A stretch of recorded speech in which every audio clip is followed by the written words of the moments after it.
पाहताय प्रहार टीव्ही, सत्यमेव व्रतम।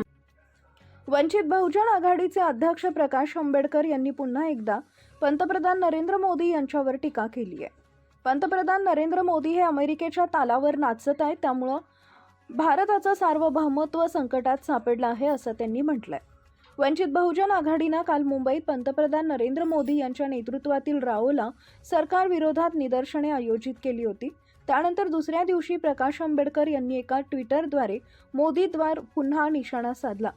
ते म्हणाले, पीएम मोदींचं नाव एप्स्टीन फाईलशी संबंधित ईमेलमध्ये येणं, अमेरिकेसोबत भारत विरोधी आर्थिक व्यापार करणे व विना सोर्स कोडचे महागडे राफेल विमाने खरेदी करण्यातून आपले राष्ट्रीय सार्वभौमत्व, प्रशासन धोरण, स्वायत्ता, राष्ट्रीय सुरक्षा व पंतप्रधानांच्या नेतृत्व क्षमतेविषयी गंभीर प्रश्न उपस्थित झालेत।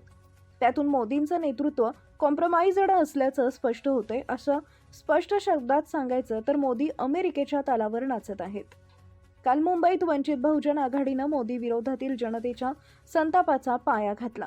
तसेच मोदी अमेरिकेच्या तालावर नाचत असल्याचा आरोप केलाय। वंचित बहुजन आघाडीची उपस्थिती सध्या मर्यादित असली तरी राष्ट्रीय पक्षांनी, विशेषतः काँग्रेसनं आमच्याकडून धडा घेतला पाहिजे। मागील 12 वर्षात या राष्ट्रीय पक्षांना जे जमलं नाही ते आम्ही करण्याचे व मोठ्या आवाजात बोलण्याचं धाडस दाखवलंय। जो करारनामा झालाय, अमेरिकेबरोबर करारनामा जो झालेला आहे, त्या करारनाम्यामधलं फक्त एक गोष्ट आपल्या समोर येते आणि ती म्हणजे शेतीच्या संदर्भातली। करारनामा फक्त असताना शेतीच्या संदर्भातला झालेला नाही, तर त्याच्यामध्ये असं म्हटलेलं आहे, त्या करारनाम्याचं म्हटलेलं आहे, अमेरिकेची जी चिंता असेल, अमेरिकेचं जे परराष्ट्र धोरण असेल, भारताला त्याच्याशी जुळून घ्यावं लागणार आहे। भारताला काय करावं लागणार तर त्याला जुळून घ्यावं लागणार हे लक्षात घ्या। आणि म्हणून इथला असणारा मोहन भागवत यांना असणारा आम्ही विचारतोय,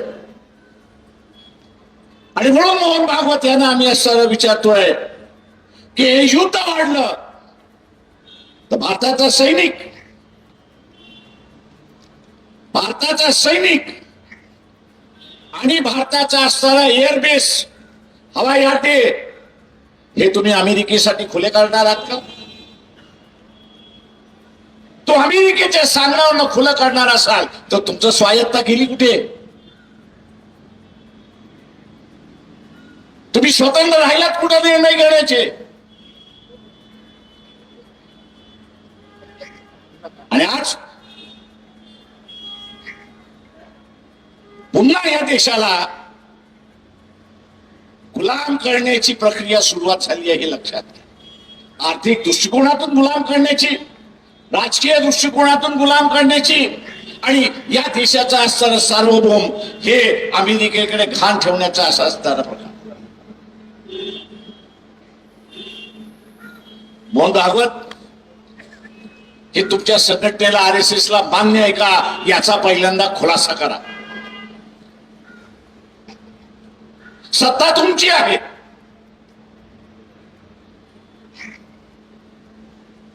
आमची सत्ता वेगळी राहणार, विथ अ डिफरन्स।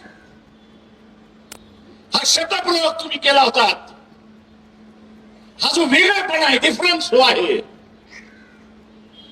हा गुलामीचा डिफरन्स होता। तुम्हाला या देशाला गुलाम करायचं होतं।